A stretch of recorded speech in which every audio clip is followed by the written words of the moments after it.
नमस्कार। कैसे हैं आप सब? आशा करती हूँ आप सभी अच्छे हैं और अपने अपने कामों में व्यस्त हैं। और एक सवाल आया है, जैसे कि नाम जप कर रहे हैं, ध्यान लगा रहे हैं, लेकिन परिस्थितियाँ जो है सुधर नहीं रही है। ये करना है काम, वो करना है, लेकिन परिस्थिति सही नहीं है। अब परिस्थिति कुछ सही हो जाए तो कायदे से भजन करें। परिस्थिति सही ये होना बड़ा मुश्किल है। एक सही हो तो दूसरा कहीं कुछ वहाँ आपको गड़बड़ी दिखाई देगी, फिर उसको सही करेंगे तो और गड़बड़। तो संसार ऐसे ही है। देखिए, ये भजन ना करने का लेकिन एक बहाना है, क्योंकि परिस्थिति सही नहीं होने के बावजूद हम लोग पढ़ाई लिखाई करते हैं, खाना खाते हैं, नहाते हैं, जो भी जिसका काम है। कोई नौकरी करता है, नौकरी करते हैं ना, व्यवसाय करते तो व्यवसाय करते हैं। कहाँ बोलते हैं कि परिस्थिति सही हो जाए फिर व्यवसाय करेंगे? कब करेंगे? फिर जीवन रहते रहते ना करेंगे? व्यवसाय करेंगे, चाहे कुछ भी करेंगे, नौकरी करेंगे। परिस्थिति जैसे भी रहे, आपको कोशिश छोड़नी नहीं है। संसार में जो काम करते हैं उसको करते हुए आपको, अगर स्टूडेंट है तो उसका काम क्या है? पढ़ना है ना, तो वो पढ़ाई करे, जॉब के लिए तैयारी करे। जॉब मिले तो वहाँ अगर कोई समस्या आती है तो उस समस्या को लेते हुए, चलते हुए, उस समस्या को हटाने की कोशिश करते हुए जॉब करे।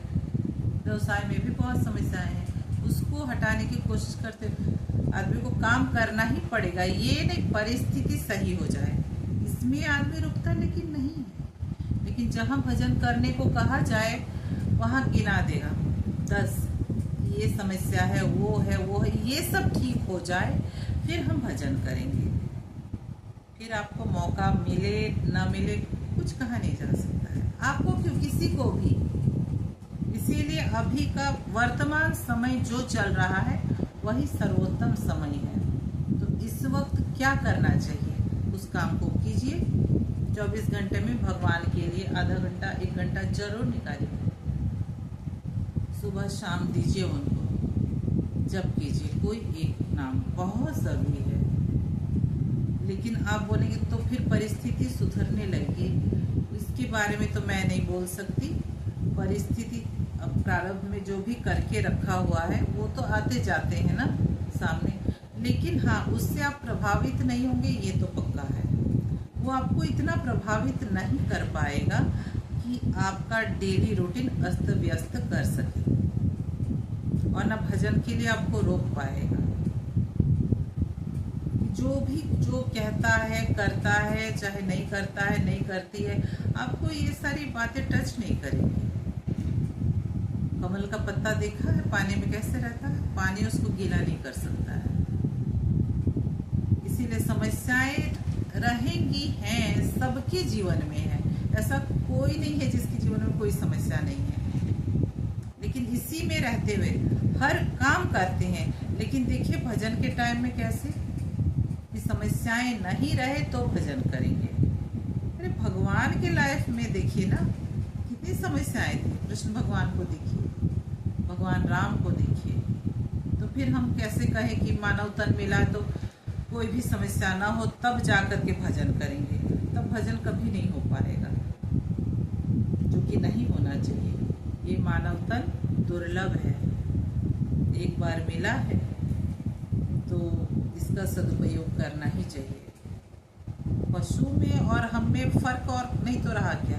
वो भी खा ही रहे हैं, सो ही रहे हैं, हम लोग भी यही करते हैं ना, और क्या कर रहे हैं? उसमें और हमें फर्क क्या है? कहाँ फर्क है? फिर वो भजन नहीं कर सकता है, जबकि इंसान चाहे तो भजन कर सकता है और मुक्ति भी पा सकता है। यही फर्क है।